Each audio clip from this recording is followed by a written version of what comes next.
നമസ്കാരം. പ്രധാന വാർത്തകൾ.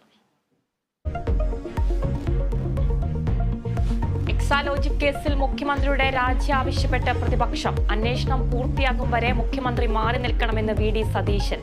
സിപിഎമ്മിൽ പിണറായി യുഗത്തിന് അന്ത്യമാകുന്നുവെന്ന് കെ. സുധാകരൻ.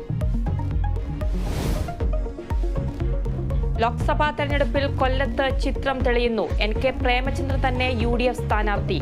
ഔദ്യോഗിക പ്രഖ്യാപനം നടത്തി ആർ.എസ്.പി. മുകേഷിനെ സ്ഥാനാർത്ഥിയാക്കാൻ എൽ.ഡി.എഫ് നീക്കം. വയനാട്ടിലെ വന്യജീവി ആക്രമണങ്ങളിൽ സർക്കാരിനെതിരെ രാഹുൽ ഗാന്ധി. സർക്കാരിന് കാര്യക്ഷമതയില്ല. കൊല്ലപ്പെട്ടവരുടെ വീട് സന്ദർശിച്ച് രാഹുൽ. വയനാട്ടിലെ ആളെക്കൊല്ലി കാട്ടാന കർണാടക വനത്തിലേക്ക് കടന്നു. കേരള സർവകലാശാല സെനറ്റ് യോഗത്തെ ചൊല്ലി ഗവർണർ. ഉന്നത വിദ്യാഭ്യാസ മന്ത്രി പോര് തുടരുന്നു. മന്ത്രിയെ ക്രിമിനൽ എന്ന് വിളിച്ച് ഗവർണർ. സെനറ്റ് യോഗം നിയമപരമെന്ന മന്ത്രി ആർ. ബിന്ദു.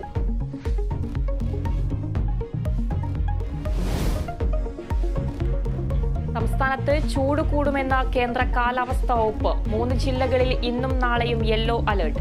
മുന്നറിയിപ്പ് കോഴിക്കോട്, തിരുവനന്തപുരം, കണ്ണൂർ ജില്ലകളിൽ. രാജ്കോട്ട് ടെസ്റ്റിൽ ഇന്ത്യക്ക് കൂറ്റൻ ജയം. ഇംഗ്ലണ്ടിനെ തകർത്തത് 434 റൺസിന്. 5 വിക്കറ്റ് വീഴ്ത്തിയ രവീന്ദ്ര ജഡേജ കളിയിലെ താരം.